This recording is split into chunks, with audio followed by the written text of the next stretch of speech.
The background of this is that, as you know, in 2nd Jayas, there was a purchase and market, which will come in detailed in Surah Al-Anfal. Allah Almighty had promised His Prophet that out of the two groups, one army would be given into your hands. One was the caravan of Abu Sufyan, which, after traveling from Sham, Syria, was coming here. And on the other side, the people of Makkah had occupied the goods of the Muslims there. In exchange for that, the Muslims were given permission that you may intercept their caravan as retribution. Therefore, when the Muslims set out from their homes to plunder that unarmed caravan, some had sticks in their hands, some had clubs, for they had not set out with swords, since that caravan of 1,000 had no constant armed protection. But on the way, Allah Almighty decreed that now we will make you encounter somewhere else and fulfill the truth. Abu Sufyan came to know that the Muslims might plunder our caravans, so he changed his route and sent a message to Makkah. Come for protection, because all their wealth was tied to that caravan. They would send their goods to Sham, and in return, according to their barter system, they would bring back other goods. So, to protect their wealth, they fully prepared and brought forth an army of 1,000, equipped from all over the region. Now the Muslims faced them. The Quran said, "Your wish was to seize the unarmed caravan." But Allah Almighty intended to make these 313 unarmed Muslims face those 1,000 fully armed people, so that Allah might establish the truth and decide between truth and falsehood, granting victory to truth and defeat to falsehood. It was not that the Muslims were so destitute that they could not even bring their own weapons from home. This perception is set that they were very poor. The reality is, at that time, they were not fully prepared because they had set out for a different purpose, and Allah Almighty supported their army through the angels. Now this matter caused rage in the Quraysh, because the Arabs were warlike people, warriors and proud, and they had a certain honor in the whole Arab land. No one dared plunder them, for they were custodians of the Kaaba. Its caretakers and its idols were kept inside. They thought, if our caravan is looted, these Muslims will humiliate us, drive our youth away, and disgrace our elders. This was a royal clan in all of Arabia. Now, for that royal clan to be so humiliated at the hands of the Muslims, who themselves were once from the Quraysh, but now had become a separate community, was unbearable. In Badr, they had lost 70 of their prominent chiefs. Among the top 10 was also Abu Jahl, who was killed. There was no house in Makkah left without a corpse. For a whole year, they prepared to avenge Badr. They brought an army of 3,000 this time, fully equipped, and this time they brought along their women and children, so that if they felt like retreating, the thought that their women and children would fall into Muslim hands would keep them fighting until death. In this army was also Hadrat Khalid ibn al-Walad, who had not participated in Badr because Abu Jahl had left him behind in Makkah as a chief. Abu Jahl had been killed, so now the command was in the hands of Abu Sufyan. Later, Hadrat Abu Sufyan and Khalid ibn al-Walad both embraced Islam, but at that time, the enmity against Islam was intense. After Badr, in almost every battle against the polytheists of Arabia, Abu Sufyan was the leader, whether it was the Battle of the Trench or any other, so now they were coming for revenge. Among the Muslims, consultation began. The personal opinion of the Prophet was that we should remain inside Medina and defend it, just as was later done in the Battle of the Trench, so that the fortifications of Medina would give us a strategic advantage. Also, if the enemy attacked Medina, the surrounding tribes would join us in defense, as they would see their own city threatened. But many of the younger Ansar, who who had embraced Islam after Badr with a passion for martyrdom, insisted, "Why should we stay inside? We will go out and fight them face to face. We are ready to give our lives for this cause." So, by majority opinion, the Prophet accepted their decision. And as is the Sunnah in Islam, once the leader puts on his armor, the decision is final. It was the first time the Prophet left his home wearing 2 layers of armor, which showed that the matter was serious. In Sahih al-Bukhari, it is narrated that the Prophet was shown a vision, a cow being slaughtered and blood flowing, which he understood meant many of his companions would be martyred. But destiny cannot be changed. The Muslims set out, organizing the battlefronts, assigning positions to different groups.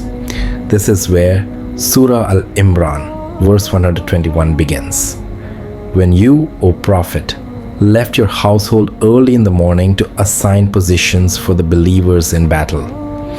Among these positions was a crucial mountain pass, a small hill, on which the Prophet stationed 50 archers under the leadership of Abdullah ibn Jubair. May Allah be pleased with him.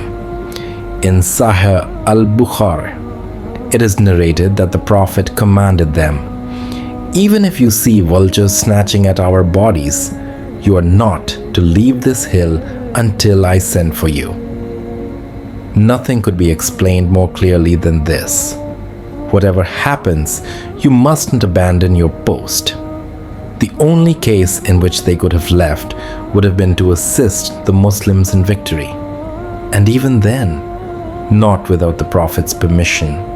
It was, as I mentioned, when, in the battle, the Muslims began to gain the upper hand, those whose hearts contained greed for worldly gain abandoned the battlefield and fled, and the Muslims bent down to start collecting the spoils of war. In the Quran, this will be mentioned.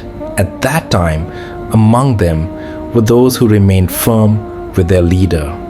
There were 50 archers stationed on the hilltop, a peak which still exists today near the Uhud cemetery, solid and strong as ever. I myself have climbed it.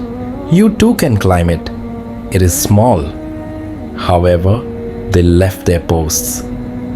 Even though the leader, Abdullah ibn Jubair, kept shouting and urging them not to abandon their position, only 15 men stayed with him. The remaining 35 began to gather the spoils. They reasoned that the battle was already won, so there was no danger now. But what happened was that when the Muslims were struck with defeat just 2 or 3 moments later, the situation overturned. From this, we learn that victory or defeat is not in our hands. And if a command of the Messenger of Allah is disobeyed, it has no blessing. Therefore, one must keep their mounts ready, their positions secure. Now, when this happened, Khalid ibn al-Walid saw an opportunity. Many eyes witnessed it. Khalid was the commander of the Quraysh cavalry. There are 2 types of armies, infantry and cavalry. He was leading the cavalry of the Quraysh army, and from that position, he saw that the archers had left their post. He knew there was a path behind that hill. If he came from behind and attacked, he could trap the Muslims from both sides, turning them into a sandwich between the 2 forces. And so, Khalid launched his attack from behind the hill. The Muslims were at that moment busy with collecting the spoils. They were not alert or ready.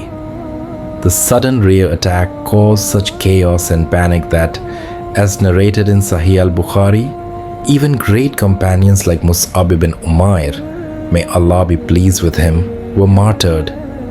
Thousands of disbelievers' soldiers also attacked fiercely. In this turmoil, Sayyiduna Hamza ibn Abd al-Muttalib, the chief of the Muslim army, was also martyred. His blessed body was mutilated. Hind bint Utbah, the wife of Abu Sufyan, whose father, brother and uncle had been killed earlier in battles against the Muslims, carried out this mutilation along with others. The Muslims were deeply grieved. There was no home in Medina that did not receive the body of a martyr. So many Ansar and Muhajir companions were killed that the morale of the Muslims fell severely. And amidst this calamity, a rumor spread that the Messenger of Allah had been martyred. The Quran will later address this incident. Some companions threw down their swords in shock, saying, "If the Messenger has been killed, then why should we fight now?" Allah revealed verses reminding them that the Messenger is but a messenger. If he is killed, will you turn back on your heels? Allah is ever living and his religion continues. It is not dependent on the life of any man. During the battle, the Prophet himself suffered serious injuries. His blessed teeth, 4 of them, were martyred. The iron rings of his helmet pierced into his blessed cheek, causing blood to flow so much that some companions feared he might pass away. In Sahih Muslim, it is mentioned that Ali, may Allah be pleased with him, brought water in his shield, and Fatima, may Allah be pleased with her, tried to wash the wound. When the bleeding would not stop, she burned a piece of cloth to ash and applied it to the wound, stopping the bleeding.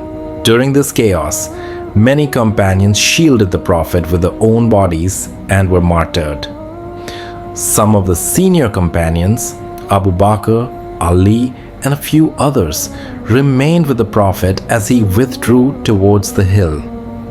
Uthman, may Allah be pleased with him, was not present at this moment. He was affected elsewhere during the turmoil.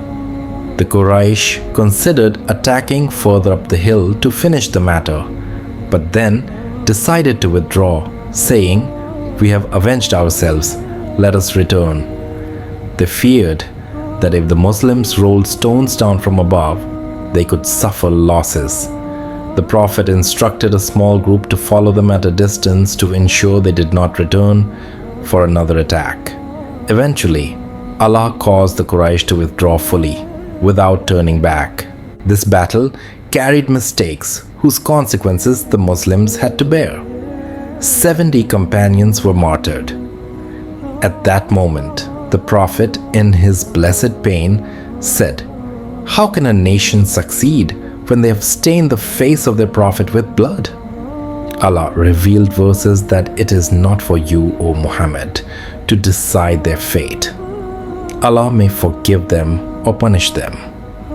The very ones responsible for wounding the Prophet, including Khalid ibn al-Walid, were later blessed with Islam. And so, the blueprint of this entire event is before you. When you read the relevant verses, you will see that nearly everything I have mentioned exists in authentic narrations. One more important incident occurred.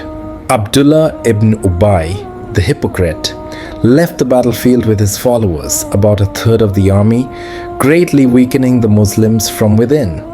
This too is referenced indirectly in the Quran, as it damaged the unity of the Muslims. Despite this, Allah granted the Muslims an overall moral and spiritual victory, fulfilling His promise, yet also showing them the consequences of disobedience. It was necessary for Allah to address their grief, to strengthen their hearts, and to highlight the lessons from the events of that day.